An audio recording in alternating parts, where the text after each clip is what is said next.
जय हिंद दोस्तों। आज मैं आप लोगों को इतिहास में कारण कार्य संबंध पढ़ाने वाली हूँ।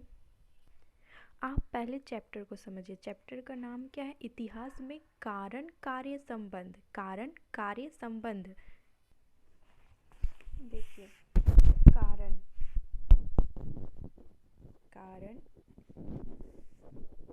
और कार्य। कारण और कार्य के बीच क्या संबंध है? संबंध इन दोनों के बीच क्या है? कारण को हम पहले बात तो हम इसको वजह, परिस्थिति भी कहते हैं और कार्य को हम घटना घटना कहते हैं। ठीक है। जैसे कोई वजह, जैसे आप पढ़ाई कर रहे हैं तो आप पढ़ाई कर रहे हैं तो उसके पीछे कोई तो वजह होगा ना। आप आपको आईएएस बनना होगा, आपको आईएएस बनना होगा, कुछ तो बनना होगा, डॉक्टर बनना होगा, टीचर बनना होगा, या आप पढ़ाई करके एक अच्छा व्यक्ति बनना चाहते होंगे, कुछ तो करना चाहते होंगे, इसीलिए तो आप पढ़ाई कर रहे हैं, है ना। तो मानिए आपको आईएएस बनना है। ठीक, आईएएस बनना है, आपका क्या वजह है? आपको आईएएस बनना है, इसलिए आप क्या कीजिएगा? पढ़ाई कीजिएगा।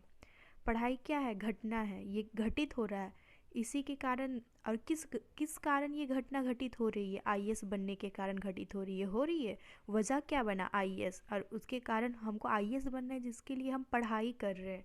समझ में आ गया? एक और एग्जाम्पल ले सकते हैं हम, second world war. Second world war, उसमें क्या था कि पेरिस शांति सम्मेलन क्या बना? कारण बना। किसका? द्वितीय विश्व युद्ध का। पेरिस शांति सम्मेलन कारण बना ना। पेरिस शांति सम्मेलन, पेरिस शांति सम्मेलन किसका कारण बना? सेकेंड वर्ल्ड वॉर का बना। सेकेंड वर्ल्ड वॉर का।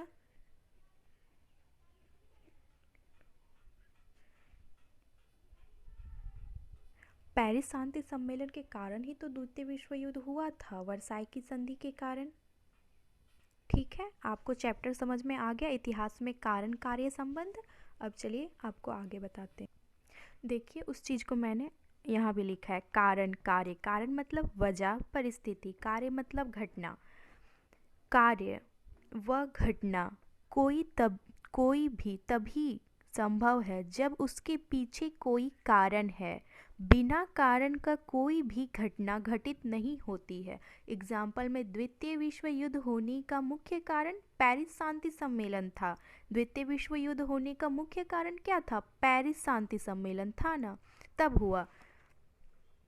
इतिहास में कोई भी घटना अकारण नहीं होती है। इतिहास में बिना कारण का कोई भी घटना नहीं होती है। ठीक है। और प्रत्येक कारण का कुछ प्रभाव भी होता है। प्रत्येक कारण का कुछ प्रभाव भी होता है। जैसे द्वितीय विश्व युद्ध हुआ तो उसका कुछ प्रभाव भी तो हुआ होगा ना। तो वही बोल रहा है, प्रारंभिक समय में इतिहासकार और विद्वान घटना के कारणों को महत्व नहीं देते थे। प्रारंभिक समय में इतिहासकार और विद्वान घटना के कारणों को महत्व नहीं देते थे, क्योंकि वे उन्हें ईश्वर की इच्छा में हस्तक्षेप मानते थे। क्योंकि वे उन्हें ईश्वर की इच्छा में हस्तक्षेप मानते थे। जैसे पहले के जो विद्वान थे, इतिहासकार लोग थे, वे घटना के कारणों को महत्व नहीं देते थे। वे इस चीज़ को मानते ही नहीं थे कि ये घटना इस कारण घटित हुई होगी। वे डायरेक्ट ही इस चीज़ को ईश्वरीय इच्छा दे देते थे। जैसे आप कहीं जा रहे हैं, आप कहीं जा रहे हैं, ठीक है। आप कहीं जा रहे हैं और आपको रास्ते में कोई गड्ढा मिल गया जिसके कारण आपका एक्सीडेंट हो गया, ठीक है। लेकिन जो इतिहासकार थे वो क्या बोलते थे कि ये जो घटना मतलब ये जो एक्सीडेंट हुआ है, ये जो घटना घटित हुई है, इसका डायरेक्ट वे इस ईश्वर पे थोप देते थे कि नहीं, ये भगवान की इच्छा से हुआ है, तो ये देवीय इच्छा से हुआ है, ये प्राकृतिक का था, ऐसे बोल देते थे। ये नहीं देखते थे कि वहाँ गड्ढा था, इस कारण वे गिर गए। वे सब देखते ही नहीं थे। पहले तो जो सीधा दिख रहा है वही चीज़ को वो बोल देते थे। एक और एग्जाम्पल में हम ले सकते हैं, जैसे कोई सीढ़ी से उतर रहा है, ठीक है, और वहाँ पे तेल गिरा हुआ है, कोई उस पर पैर रख के स्लिप कर गया और वो नीचे गिर गया जिसके कारण उसका पैर टूट गया। लेकिन वो क्या बोलेंगे इतिहासकार कि ये जो स्लिप करके ये गिरे हैं तो उसका क्या कारण था? मतलब वो बोलेंगे कि नहीं ये प्राकृतिक का था, ये दैवीय था, ये इसमें भगवान की इच्छा थी, ये ईश्वरीय इच्छा था, इसमें हम लोगों का कुछ नहीं है। लेकिन ये उस चीज़ को नहीं देखेंगे कि वहाँ तेल गिरा था, इस कारण वे गिर गई। ये चीज़ को वे देखते ही नहीं थे पहले के इतिहासकार लोग। ठीक है, आप लोग को समझ में आ रहा है? एग्जाम्पल में युद्ध कब और कहाँ हुआ और उसमें कितने लोग मारे गए इत्यादि। पहले इतिहासकार कब और कहाँ हुआ बस यही जानना चाहते थे। वे कैसे और क्यों को ढूंढने की कोशिश नहीं करते थे। पहले के जो इतिहासकार थे वे कब और कहाँ हुआ यही सब मतलब लिखते थे। युद्ध कब हुआ, मान लीजिए 1914 में युद्ध हुआ, ठीक, कहाँ हुआ, यूरोप में हुआ, ठीक, बस यही चीज़ वे लिखते थे, उसके आगे और कुछ लिखना ही नहीं चाहते थे। और कैसे और क्यों को ढूंढने की कोशिश नहीं करते थे। परंतु अब इतिहासकार का दृष्टिकोण मूल्य आंकलन पर आधारित हो गया है। इस कारण वे घटना के कारणों की व्याख्या करना प्रारंभ कर दिए। कारण की उत्पत्ति। कारण शब्द की उत्पत्ति मूलतः लैटिन शब्द कोसा से हुई है। कारण शब्द की उत्पत्ति किससे हुई है? लैटिन शब्द से हुई है। ये सब आप याद रखिएगा क्योंकि ऑब्जेक्टिव में यही सब होता है, ठीक है। जिसका तात्पर्य दो घटनाओं के मध्य संबंध से है। गस्टावसन नामक इतिहासकार की धारणा है कि कारण उन महत्वपूर्ण पहलुओं का भाग है जो यह सिद्ध करते हैं कि अमुक ऐतिहासिक घटना क्यों घटित हुई। घटना का कारण साधारण अथवा जटिल कुछ भी हो सकता है। साधारण कारण को सरलता पूर्वक समझा जा सकता है, जबकि जटिल कारण को जानने के लिए पूछताछ और धैर्य की आवश्यकता होती है। घटना का कारण तात्कालिक अथवा सामान्य दो प्रकार का होता है। दोनों ही कारण घटना के घटित होने में अपने दायित्व को निर्वाह करते हैं और एक दूसरे से संलग्न होते हैं। एग्जाम्पल में 1857 के विद्रोह के तात्कालिक कारण मेरठ व चर्बी वाले कारतूस थी, जबकि उसके पीछे छिपे कारणों में अंग्रेजों की भारतीयों के प्रति असंतोषजनक नीतियां थी। मतलब आपको समझ में आ रहा है ये क्या बोल रहा है?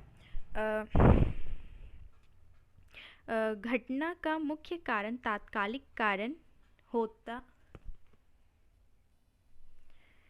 घटना का मुख्य कारण तात्कालिक कारण होता है जिसके कारण घटना घटित होती है। गॉस्चॉक ने उचित ही लिखा कि इसकी तुलना माचिस की उस तीली से की जा सकती है जिसे ज्वलनशील पदार्थ के ढेर पर डाला गया है।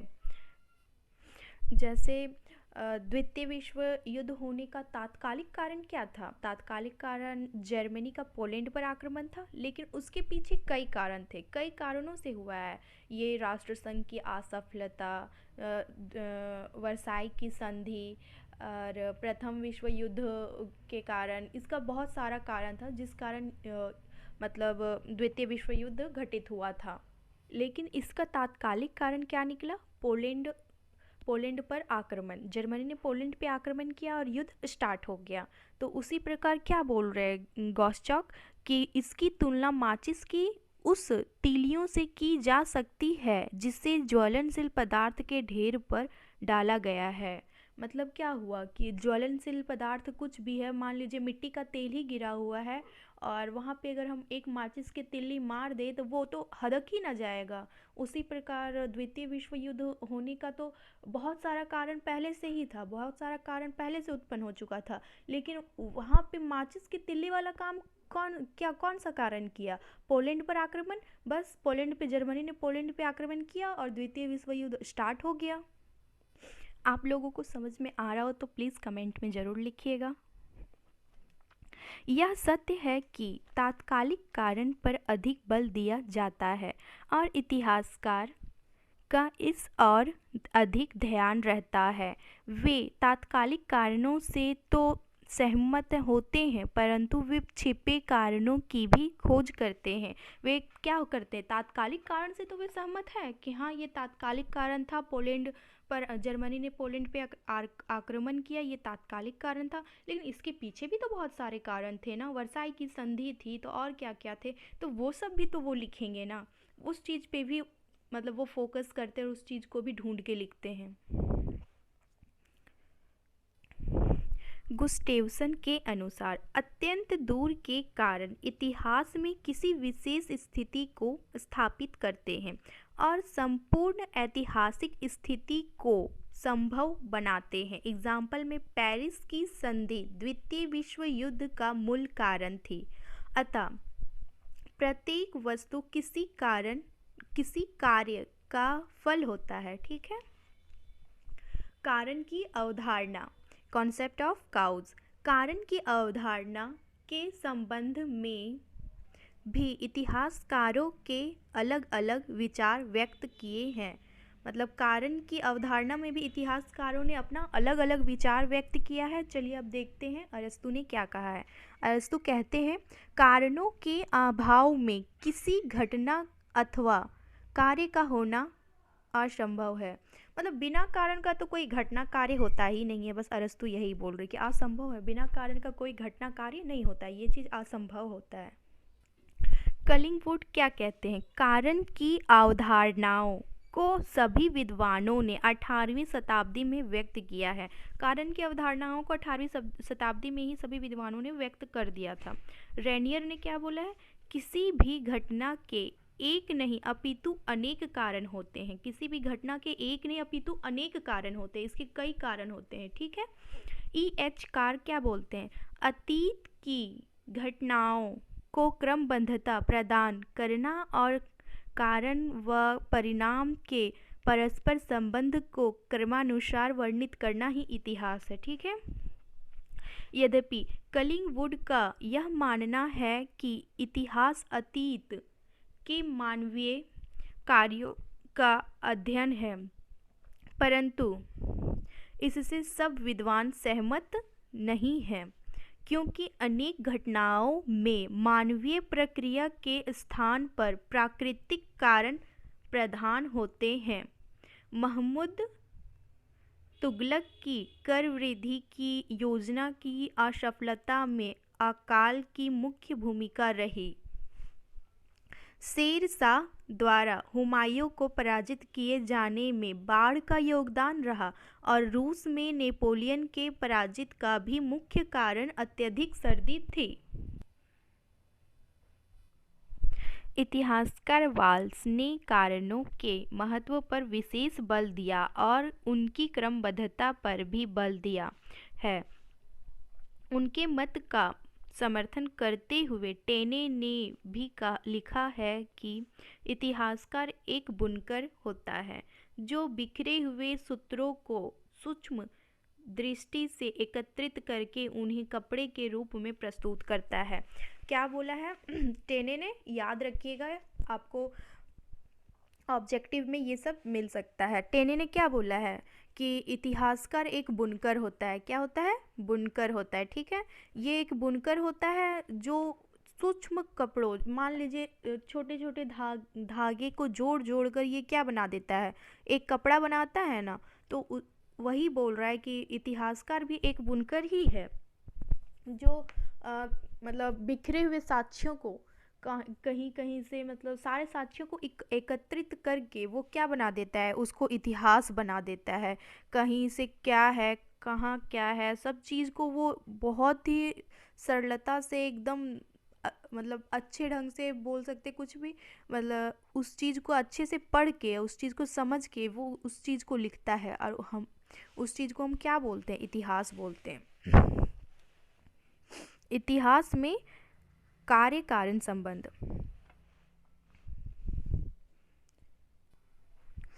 कारण के अभाव में किसी घटना का होना कदाचित संभव नहीं है। विभिन्न विद्वानों ने इस संदर्भ में अपने मत व्यक्त किए हैं। इस मत को सभी विद्वानों ने स्वीकार किया है कि किसी भी घटना या कार्य के पीछे किसी कारण का होना आवश्यक है। अतः किसी भी जटिल घटना के संबंध को स्पष्ट करने के लिए कार्य कारण संबंधों की विवेचना आवश्यक है। इतिहासकार का कारण तथा तथ्य से अत्यंत निकट संबंध होता है और इतिहासकार अपनी व्याख्या के अनुसार कारणों को क्रमबद्धता प्रदान करता है। ऐतिहासिक दृष्टि से भी तथ्यों में कारणों की चयन प्रक्रिया ही इतिहास है। आधुनिक वैज्ञानिक इतिहासकारों के अनुसार कारणों की व्याख्या में कल्पना की थी महत्वपूर्ण भूमिका होनी चाहिए। क्रोचे एवं कलिंगवुड दोनों का मानना है कि कल्पना ऐतिहासिक ज्ञान का मूल स्रोत है। एग्जाम्पल, पुरातात्विक स्रोतों के बारे में कल्पना करके ही निर्णय लेते हैं कि वह किस समय का है। मेंडलवॉम सार्वभौम नियम के अनुसार प्रत्येक घटना के कुछ कारण आवश्यक होते हैं जो विशिष्ट परिस्थितियों की देन होती है। एडवर्ड मेयर इतिहासकार को अपने लेखन में सावधानी पूर्वक घटनाओं को प्रभावित करने वाले कारणों की व्याख्या करनी चाहिए। व्याख्या का उद्देश्यपरक व मूलपरक होना भी आवश्यक है। मानेके के अनुसार इतिहास में कार्य कारण संबंधों की गवेषणा मूल्यों के संदर्भ के बिना संभव नहीं है। इसी प्रकार वाल्स, गिबन और कार्ल मार्क्स ने भी मूल्यपरक व्याख्या पर बल दिया है। चूँकि कारणों की क्रमबद्धता में इतिहासकार विभिन्न मूल्यों को अपनी व्यक्तिगत रुचि के अनुसार प्राधान्यता प्रदान करता है और घटना के सभी पक्षों का सूक्ष्म अध्ययन करके निष्कर्ष निकालता है। अतः उसके निष्कर्ष में व्यक्तिगत दृष्टिकोण के प्रभाव का होना भी स्वाभाविक है। कारण व परिस्थिति। कारण व परिस्थिति के संबंध में मेंडलवॉम का मत है कि घटना उसे कहते हैं जिसके फलस्वरूप सामाजिक, राजनीतिक और आर्थिक परिवर्तन होते हैं। घटना किसे कहते हैं? जिसके फलस्वरूप सामाजिक, आर्थिक और राजनीतिक परिवर्तन होते हैं। उनका भी मान्यता है कि मुख्य घटना को कारण तथा अन्य को परिस्थिति की संज्ञा दी जाती है। मेंडलवॉम के अनुसार मुख्य घटना को कारण बोला जाता है, ठीक है, और अन्य घटनाएं जो उसके पीछे थी उसको हम क्या बोलते हैं? परिस्थिति, ठीक है। एग्जाम्पल में प्रथम विश्व युद्ध में राजकुमार फर्डिनेंड की हत्या के अतिरिक्त और कारणों का भी योगदान था। सही है। कारण व परिस्थिति में आपको समझ में आ गया अंतर कि कारण क्या निकला? प्रथम विश्व युद्ध होने का मुख्य कारण ये बना, तात्कालिक कारण, कि राजकुमार फर्डिनेंड की हत्या तात्कालिक कारण था, लेकिन इसके पीछे भी तो बहुत सारे कारण थे ना, तो यही बोल रहा है, ठीक है। कारण व परिस्थिति होता है, ठीक। ऑक्सार्ट के अनुसार परिस्थितियों की व्याख्या में ही कारण के स्पष्ट प्रभाव को ढूंढा जा सकता है, ठीक है। परिस्थितियों की अगर हम व्याख्या करेंगे, अगर हम परिस्थिति को पढ़ रहे तो उससे तो कारण समझ में आएगा ना कि ये कारण था तब ये घटना घटित हुई, ठीक है। कलिंगवुड के अनुसार कारण और परिस्थितियों में अंतर करने पर बल दिया है। कलिंगवुड ने क्या किया है कि कारण और परिस्थिति दोनों को अंतर करने पर इन्होंने बल दिया है। वाल्स सभी कारणों की ऊपर कोई अंतिम कारण नहीं होता, अपितु सब कुछ परिस्थिति पर निर्भर करता है। कारण व परिणाम एक दूसरे के पूरक हैं। कारणों में अंतर होने पर परिणाम में अंतर होना भी स्वाभाविक है। जिस प्रकार अत्यधिक शीत का परिणाम हिमवात होता है, उसी तरह मानसून के कारण अत्यधिक वर्षा होती है। Professor E.H. कार का मानना है कि अतीत की घटनाएं कतिपय कारणों का प्रतिफल होती है। विलियम जेम्स का मानना है इतिहासकार निष्कर्ष प्राप्त करने के लिए कारण और परिणाम की खोज करता है। ठीक है, इतिहासकार निष्कर्ष प्राप्त करने के लिए कारण और परिणाम की खोज करता है विलियम जेम्स के अनुसार। कारण एवं अवश्यंभावित के संबंध में भी इतिहासकारों का एक मत नहीं है। भाग्यवादी और धार्मिक अवधारणा में विश्वास करने वाले मेंडलवॉम, विजेरी, Adam Smith, professor Karl Hegel और कार्ल मार्क्स आदि विद्वान हैं, परंतु 20वीं शताब्दी के लेखकों ने इसकी कटु आलोचना की है। उनके अनुसार अवश्यंभावी शब्द के स्थान पर संभावित शब्द का प्रयोग किया जाना चाहिए। वस्तुतः घटना के जटिल हो जाने के पश्चात ही अवश्यंभावी शब्द का प्रयोग किया जा सकता है। इस वीडियो में मैंने आप लोगों को इतिहास में कारण कार्य का संबंध बता दिया कि किस इतिहासकार का क्या बोलना था। अब मैं आप लोगों को नेक्स्ट वीडियो में इतिहास में कार्य कारण के सिद्धांत बता दूंगी, देवीय योजना, ये सब। ठीक है, आप लोग जय हिंद। आई होप आप लोगों को समझ में आ गया होगा। मैं आप लोगों को नेक्स्ट वीडियो में इसी से संबंधित कार्य कारण के सिद्धांत बता दूंगी। ठीक है, थैंक यू। और अगर वीडियो पसंद हो तो लाइक सब्सक्राइब कीजिएगा। जय हिंद, जय भारत।